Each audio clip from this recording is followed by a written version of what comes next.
नमस्कार दोस्तों, मैं राजिका अग्रवाल स्वागत करती हूँ आप सभी का आज की इस वीडियो के अंदर।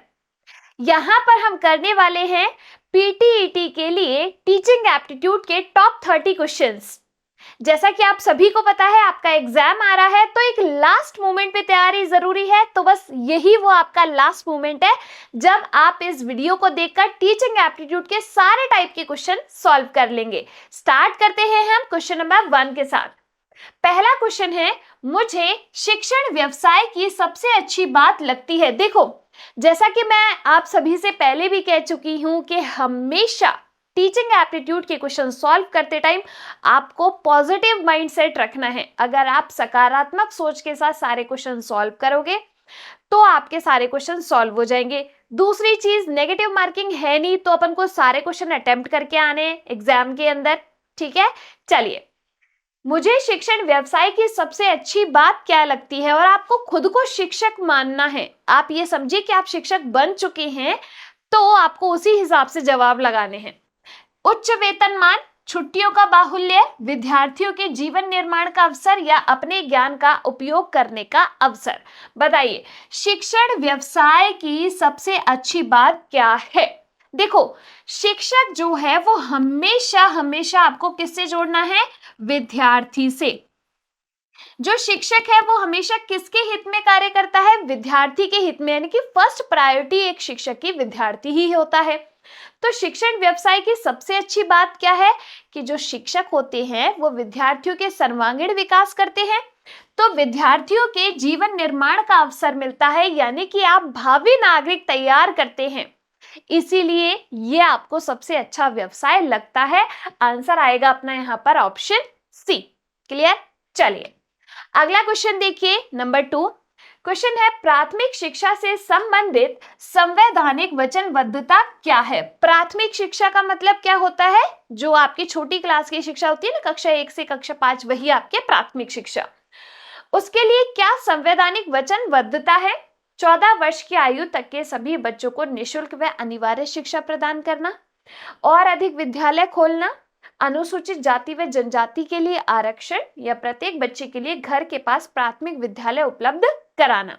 बताइए आप क्या आंसर लगाएंगे? तो देखो, जो है संवैधानिक वचनबद्धता आपसे यहां पर पूछा है, तो ये क्या प्रावधान है कि जो 14 वर्ष तक के सारे बच्चे हैं उनको निःशुल्क शिक्षा प्रदान की जाए, जिसे कोई भी बच्चा जो है वो विद्यालय से वंचित ना रहे।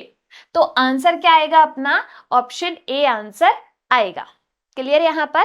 चलिए अगला क्वेश्चन है, आपने एक शिक्षक बनना क्यों तय किया? आप खुद सोचिए कि आप शिक्षक क्यों बनना चाहते हैं। मैं ट्यूशन करके बहुत धन कमा सकता हूं, इसीलिए। अब देखो, आपको पॉजिटिव सोचना है ना। मैं अपने स्वयं के बच्चों को पढ़ा सकता हूं, इसीलिए शिक्षण कार्य मुझे अत्यधिक प्रिय है, इसीलिए मैं कोई अन्य नौकरी नहीं पा सकता, इसलिए। तो जब भी टीचिंग एप्टीट्यूड का ऐसा क्वेश्चन आप देखो, आपको हमेशा यह सोचना है कि हर किसी के बस का नहीं है टीचर बनना, है ना। एक शिक्षक कौन बन सकता है? जिसकी उसमें रुचि हो, जिसको वो कार्य पसंद हो, वही आपके शिक्षण कर सकता है। हर कोई शिक्षक नहीं बन सकता। तो शिक्षण कार्य मुझे अत्यधिक प्रिय है, पसंद है, इसीलिए आप शिक्षक बन रहे हो, क्योंकि आपकी उसके अंदर क्या है? रुचि है। आंसर आएगा अपना यहां पर ऑप्शन सी। क्लियर? अगला क्वेश्चन देखिए, शिक्षण पारस्परिक क्रिया है। शिक्षण जो है किनके मध्य होने वाली प्रक्रिया है? शिक्षक और माता पिता के मध्य, छात्र और शिक्षक के मध्य, छात्र और छात्रा के मध्य, शिक्षक और शिक्षक के मध्य। तो देखिए, अगर हम बात करें शिक्षण की, तो शिक्षण कहाँ होता है? क्लास के अंदर, क्लासरूम में होता है, कक्षा कक्ष के अंदर होता है, जिसमें एक शिक्षक किसको पढ़ाता है? बच्चों को पढ़ाता है, और दोनों के बीच में अंतः क्रिया होती है, पारस्परिक क्रिया होती है। तभी तो शिक्षक को पता चलता है कि बच्चे को क्या डाउट है और बच्चे को समझ में आया या नहीं आया। तो यहाँ पर छात्र और शिक्षक के मध्य की पारस्परिक क्रिया है क्या? आपके शिक्षण। क्लियर हुई बात? यहाँ पर ऑप्शन बी अपना आंसर आएगा। अगला क्वेश्चन देखिए, बच्चे सबसे अधिक रुचि लेते हैं सुनने में, देखने में, करने में या फिर बोलने में? बताइए। अगर मैं बात करूं यहां पर अधिगम की, तो जो अधिगम यानी कि लर्निंग है, व्यवहार में स्थायी परिवर्तन होता है। जो सबसे बढ़िया प्रकार का अधिगम होता है वो कौन सा है? Learning by doing. कौन सा है? लर्निंग बाय डूइंग, यानी कि करके सीखना। आपने देखा होगा कि बच्चों को इंटरेस्ट कब आता है? जैसे मान लीजिए आपको कोई केमिस्ट्री का एक टॉपिक पढ़ाया जाए, आपसे कहा जाए कि जब कैल्शियम ऑक्साइड है वो जल के साथ अभिक्रिया करता है तो कैल्शियम हाइड्रोक्साइड का निर्माण करता है। अब आपको एक तो सिर्फ ये बोल के बताया गया, आपने सिर्फ सुना।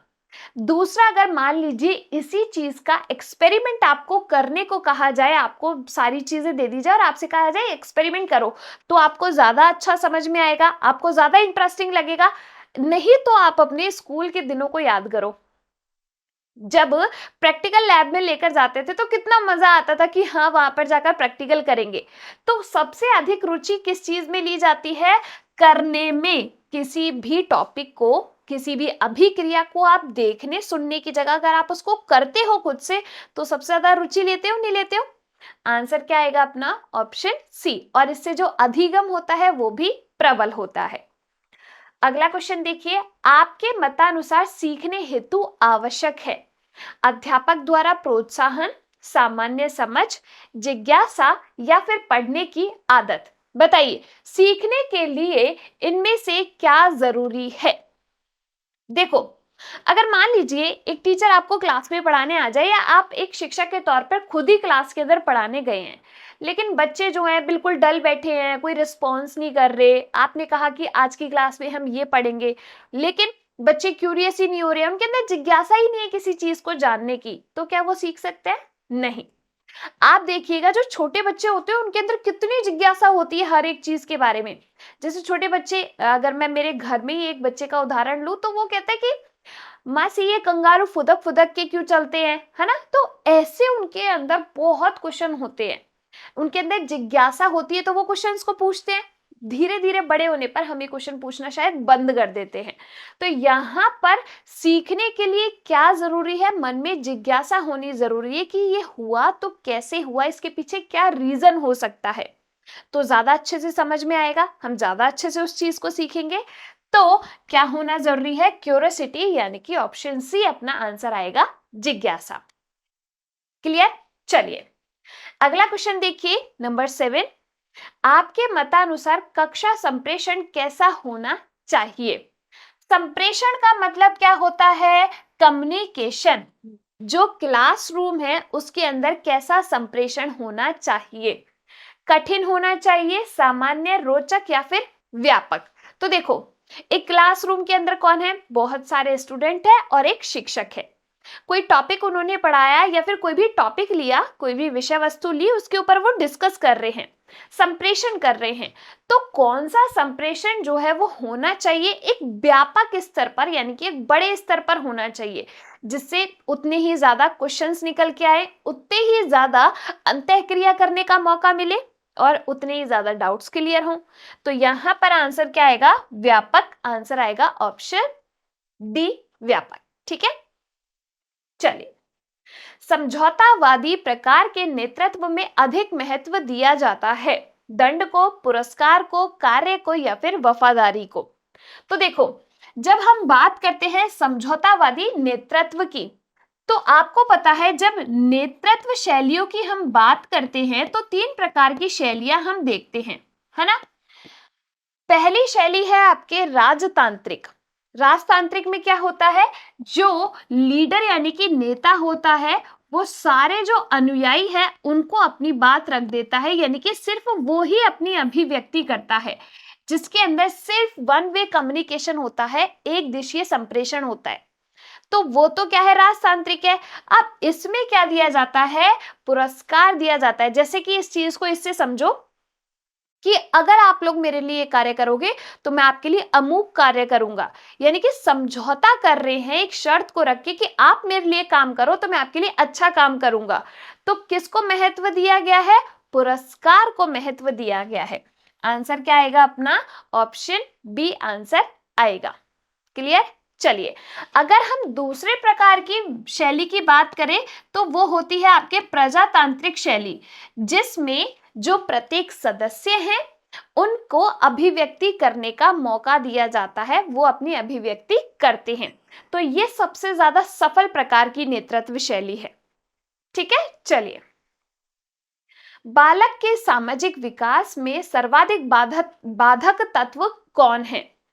परिवार, पालन पोषण की विधि, विद्यालय का एकतंत्रीय वातावरण या मानसिक विकास? बताइए क्या जवाब आएगा।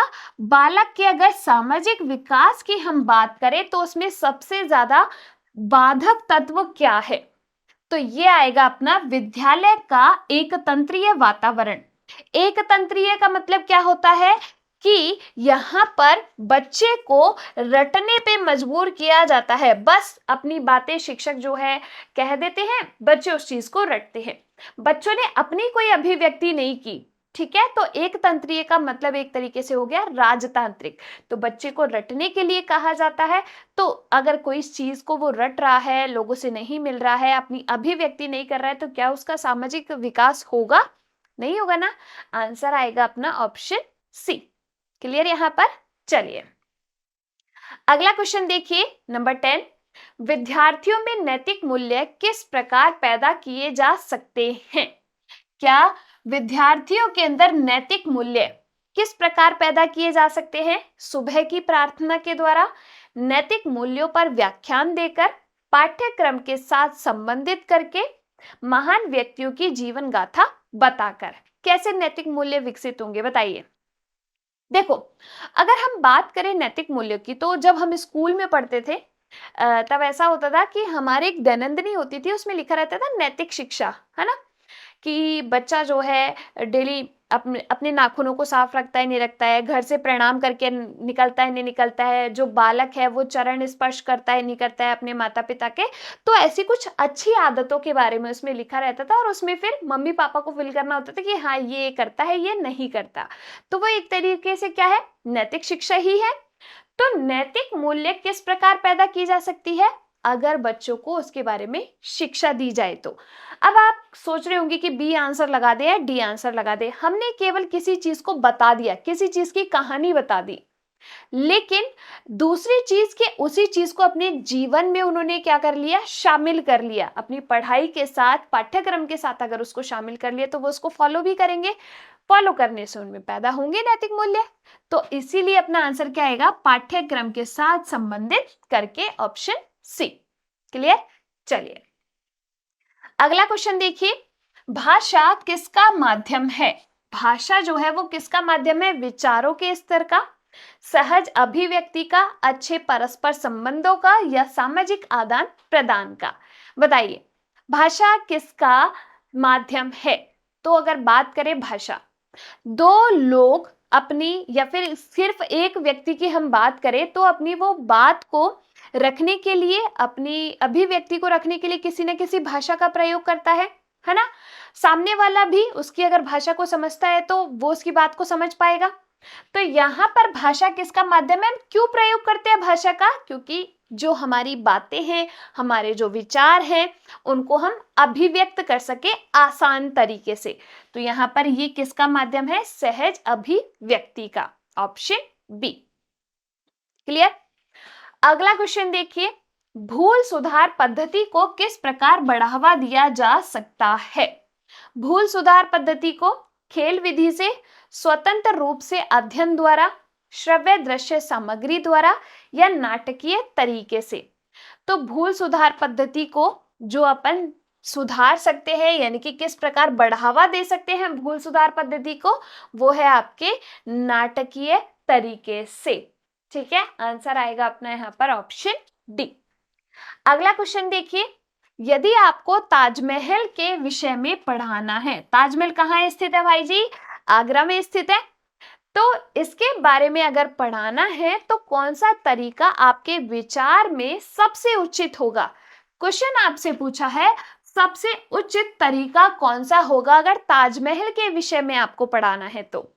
यदि संभव हो तो आगरा ले जाकर ताजमहल दिखाकर, ताजमहल का चित्र बनाकर, जवानी ताजमहल के बारे में बताकर, या ताजमहल का मॉडल दिखाकर। देखो, अगर बात करें कि एक तो हम किसी चीज का चित्र देख रहे हैं, मॉडल देख रहे हैं, और एक बात करें कि असली में ही उसको जाके देख लिया, तो क्या सबसे बढ़िया होगा, किससे अधिगम सबसे ज्यादा होगा? अगर हम किसी चीज को रियल में देख ले तो एक तो केवल ये है कि हम चित्र देख के इमेजिनेशन कर रहे हैं अपनी, और एक चीज वो चीज हमारे जस्ट सामने ही हो, हम उसको देखें, तो वो ज्यादा बढ़िया रहेगा ना। तो अगर हमें ताजमहल के बारे में पढ़ाना है, और अगर संभव है, ऐसा नहीं कि हाँ ये करना जरूरी है कि ताजमहल आ गया तो अब तो दिखाकर ही वहां ले जाकर ही पढ़ाएंगे, और वैसे नहीं पढ़ाएंगे।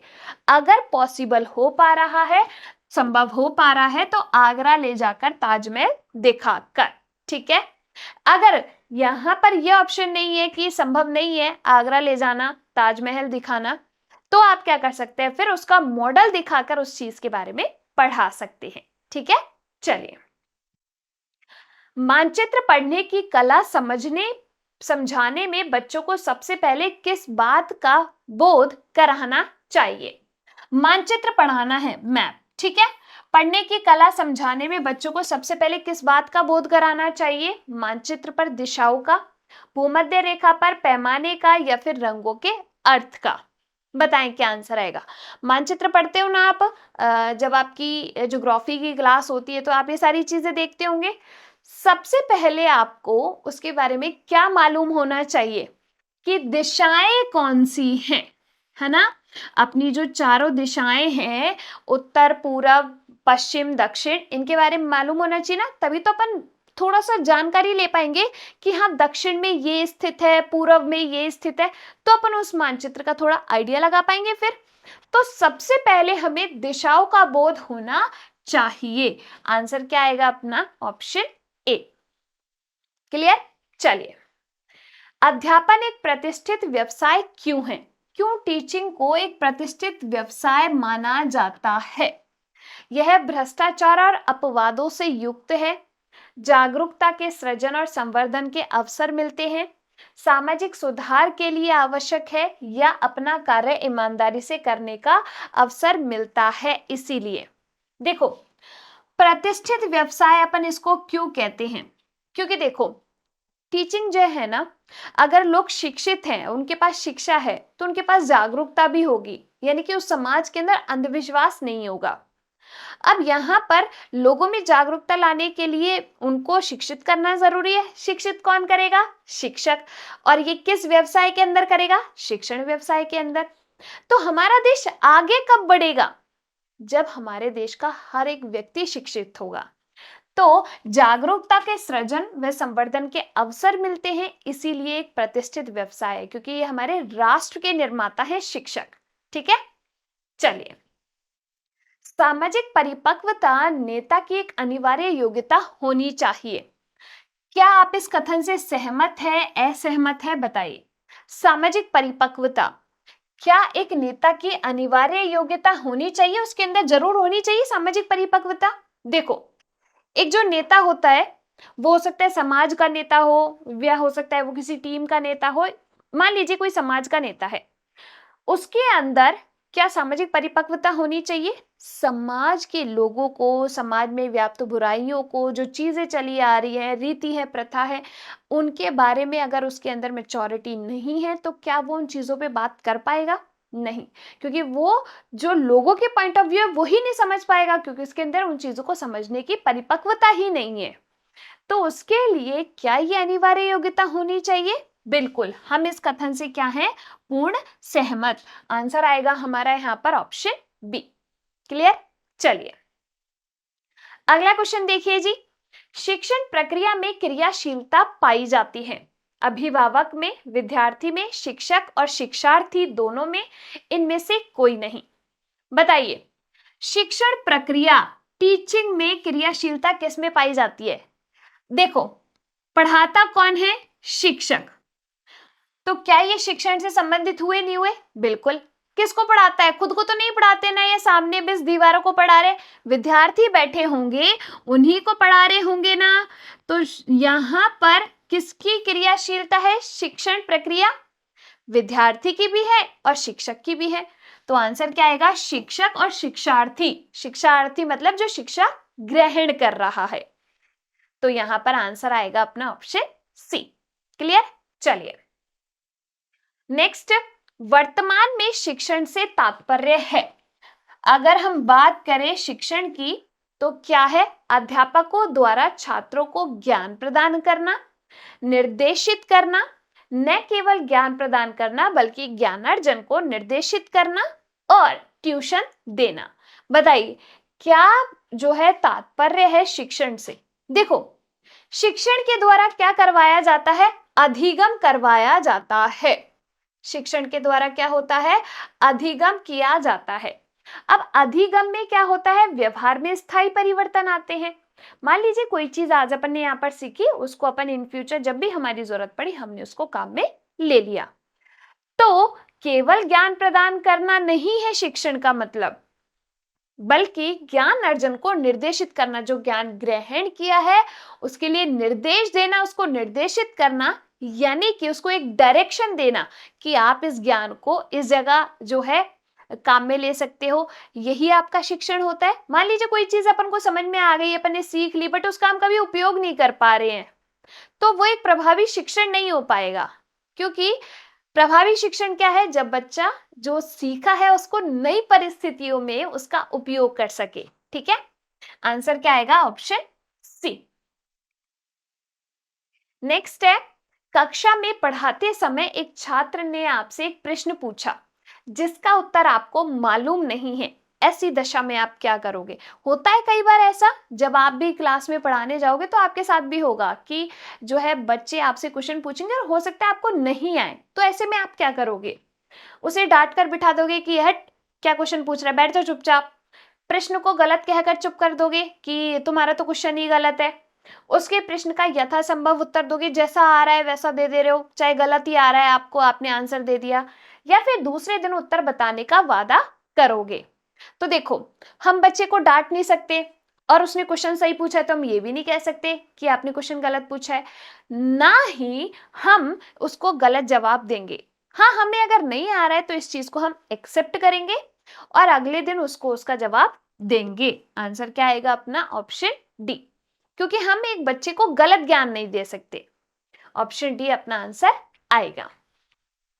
अगला क्वेश्चन देखिए, निम्नलिखित में से कौन सी द्रव्य श्रव्य सामग्री है? बताइए। दृश्य और श्रव्य सामग्री, दृश्य का मतलब होता है कि जिसको हम देख सके, श्रव्य का मतलब होता है जिससे हम सुन सके, वही आपके दृश्य श्रव्य सामग्री है। देखो, अगर बात करें रेडियो की तो रेडियो पर जो गाने आ रहे हैं वो सिर्फ हम सुन पा रहे हैं, है ना? तो ये तो आपकी कैसी सामग्री है? केवल श्रव्य सामग्री है जिसको हम सुन सकते हैं। ब्लैक बोर्ड, ब्लैक बोर्ड आपसे बोलता है क्या? नहीं ना, आप उसको देख सकते हो सिर्फ, तो ये आपकी क्या है? दृश्य सामग्री है। ठीक है। टेलीविजन, अरे बढ़िया बढ़िया आवाज भी आती है और बढ़िया बढ़िया चित्र भी दिखते हैं, तो यहाँ पर दृश्य और श्रव्य ये दोनों हैं। आंसर आएगा अपना ऑप्शन सी, टेलीविजन। OHP क्या है? Overhead projector. ठीक है, चलिए आंसर आ जाएगा अपना ऑप्शन सी, टेलीविजन। अगला क्वेश्चन देखिए, नंबर 21। निम्न में से खेल बालकों के किस विकास में महत्वपूर्ण भूमिका निभाते हैं? बच्चों को खेल क्यों खेलने चाहिए? बताइए। खेल बालकों के किस विकास में महत्वपूर्ण भूमिका निभाते हैं? क्या उनसे उनका मानसिक विकास होता है? क्या शारीरिक विकास होता है? शारीरिक व मानसिक दोनों विकास होता है, या शारीरिक, मानसिक और सामाजिक विकास होता है? बताइए। देखो, मानसिक विकास होता है, जितना बच्चा जो है खेलेगा कूदेगा उतने ही उसकी जो बॉडी की सेल्स हैं, बॉडी के न्यूरॉन्स हैं वो काम करेंगे, है ना? एक्टिव रहेगा वो उतना ही ज्यादा। तो मानसिक विकास तो होता ही है। शारीरिक विकास, खेलेगा कूदेगा तो बिल्कुल हष्ट पुष्ट रहेगा एकदम। क्यों कहते हैं कि मोबाइल में गेम ना खेल के बाहर जाके खेलना चाहिए? इससे शारीरिक विकास होता है। पहले के लोग क्यों इतने हष्ट पुष्ट और इतने बिल्कुल स्वास्थ्य उनका सही रहता था, बट अब के बच्चों का ऐसा नहीं है, हर थोड़ी चीज में बीमार पड़ जाते हैं। क्योंकि पहले जो है लोग बाहर जाके खेलते थे, फोन में नहीं लगे रहते थे। आजकल के बच्चे क्या है? फोन में लगे रहते हैं सिर्फ। तो यहाँ पर उनका शारीरिक विकास नहीं हो पाता। तो शारीरिक, मानसिक और सामाजिक विकास कैसे होता है? तो देखो, जब वो खेलेगा तो वो किसी टीम के साथ या अन्य लोगों के साथ खेलेगा और लोगों से मिलेगा, तो अंतःक्रिया भी होंगी, यानी कि लोगों से मिलना जुलना वो सीखेगा, तो इससे उसका सामाजिक विकास भी होगा। आंसर क्या आएगा अपना यहाँ पर? ऑप्शन डी, शारीरिक, मानसिक और सामाजिक। क्लियर? चलिए अगला क्वेश्चन देखिए। शिक्षण के दौरान अध्यापक प्रश्न पूछता है, पर्यवेक्षक को प्रभावित करने हेतु, निरुद्देश्य, छात्रों की शैक्षिक उपलब्धि के मूल्यांकन हेतु या स्वयं के मूल्यांकन हेतु। क्यों टीचर जो है क्वेश्चन पूछते हैं बच्चों से अगर वो पढ़ाते हैं तो? मैं अगर मान लीजिए मैं आपको कोई टॉपिक पढ़ा रही हूं, मैं आपसे कोई क्वेश्चंस पूछ रही हूं, तो मैं क्यों पूछूंगी? जिससे मुझे पता रहे शिक्षण का कोई ना कोई क्या है, एक लक्ष्य निर्धारित प्रक्रिया है ये शिक्षण जो है। अब यहां पर ये लक्ष्य की प्राप्ति हमें कहां तक हुई है, इस उद्देश्य की प्राप्ति हमें कहां तक हुई है, वो तो पता लगाना पड़ेगा ना। वो पता कैसे लगेगा? कि बच्चों ने कितना सीखा है। तो छात्रों की शैक्षिक उपलब्धि के मूल्यांकन हेतु हम प्रश्न पूछते हैं, हमें जिससे पता रहे कि उनको कितना अधिगम हुआ है, क्योंकि शिक्षण जो है वह उद्देश्य आधारित प्रक्रिया, कोई ना कोई उद्देश्य इसमें होता है। क्लियर? चलिए, निम्न में से शिक्षण व्यवहार जो बालक को रटने में सहायक है, बताइए। ऐसा शिक्षण व्यवहार जो बच्चे को रटने में सहायक है वह है एकतंत्रीय, मित्रवत, प्रजातंत्रीय या फिर सहयोगशील। बताएं।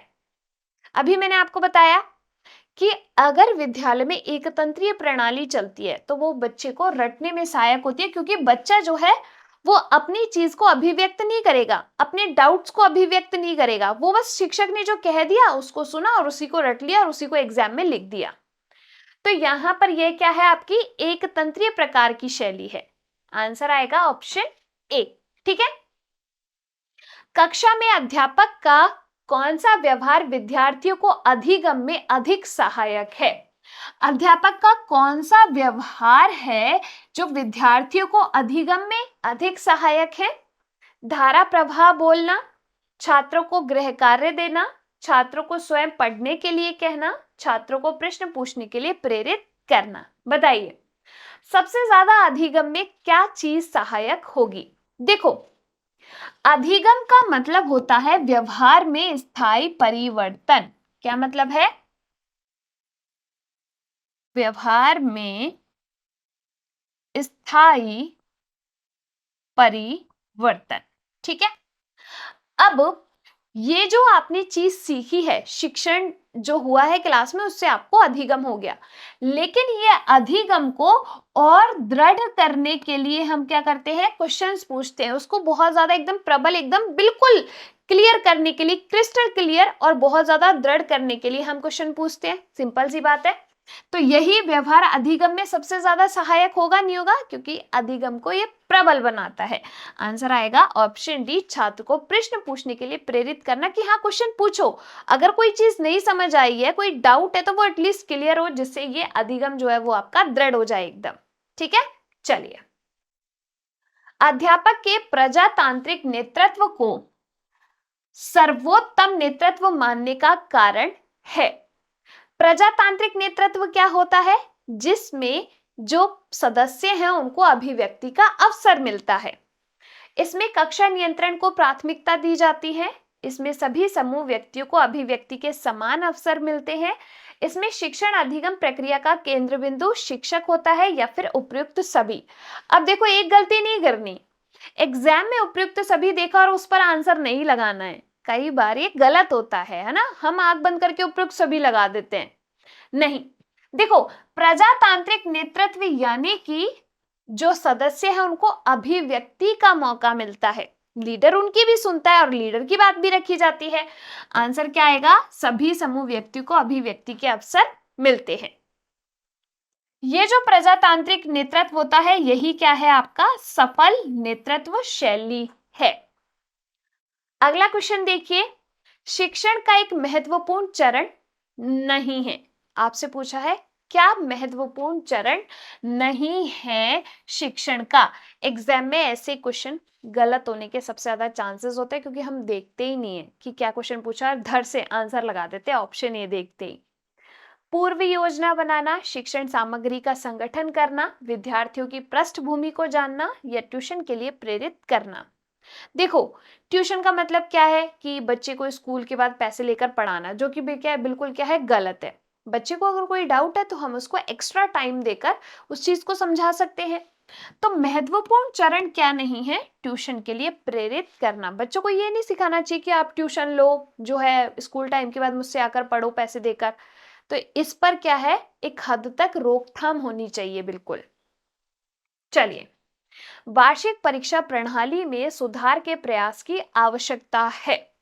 मूल्यांकन प्रक्रिया में, समय प्रणाली में, लिखित और प्रायोगिक कार्यों में, या फिर इनमें से कोई नहीं। देखो, वार्षिक परीक्षा प्रणाली में सुधार के प्रयास की आवश्यकता है। मूल्यांकन प्रक्रिया में, मूल्यांकन जो है वो आपका कैसा होता है? सतत व व्यापक प्रक्रिया है, पहली चीज तो। और जो मूल्यांकन होता है वो आपका मात्रात्मक और गुणात्मक होता है। ठीक है, मात्रात्मक व गुणात्मक, यानी कि कितने नंबर आए वो चीज भी देखी जाती है, और वो उन सब्जेक्ट के अलावा किन एक्स्ट्रा कैरिकुलर एक्टिविटीज में अच्छा है वो चीज भी देखी जाए। तो इसमें सुधार के प्रयास की आवश्यकता है, क्योंकि वार्षिक परीक्षा प्रणाली में क्या होता है, सिर्फ बच्चे के कितने नंबर आए सब्जेक्ट के अंदर वो बता दिया जाता है, उसी से उसका मूल्यांकन कर दिया जाता है।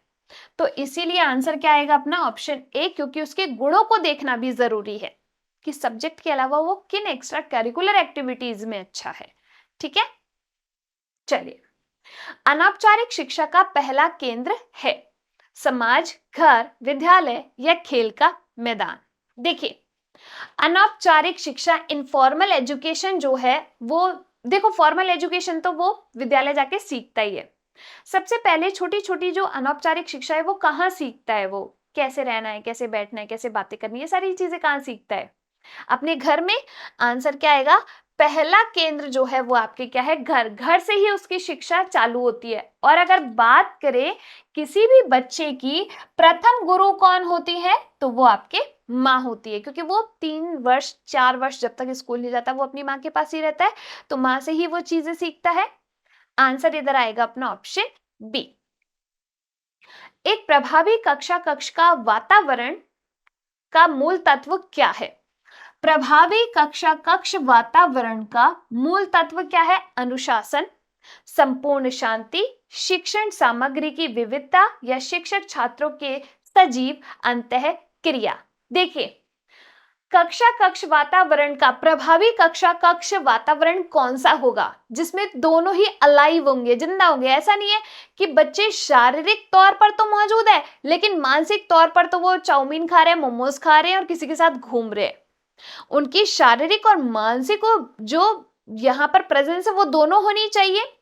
तो प्रभावी कक्षा कक्ष वातावरण कब होगा? जब टीचर पढ़ा रहे हैं और सामने से बच्चे क्वेश्चन पूछ रहे हैं, यानी कि इंटरेस्ट भी दिखा रहे हैं। दोनों के बीच में अगर अंतः क्रिया हो रही है तो शिक्षण सबसे ज्यादा प्रभावी होगा। आंसर क्या आएगा? ऑप्शन डी, शिक्षक छात्रों की सजीव अंतः क्रिया। अगर मान लीजिए बच्चे क्लास में बोल ही नहीं रहे, शिक्षक बस पढ़ाए जा रहे हैं, तो उनको पता भी नहीं चलेगा बच्चों को क्या समझ आया, और बच्चों को भी नहीं पता कि टीचर क्या पढ़ा रहे हैं, है ना।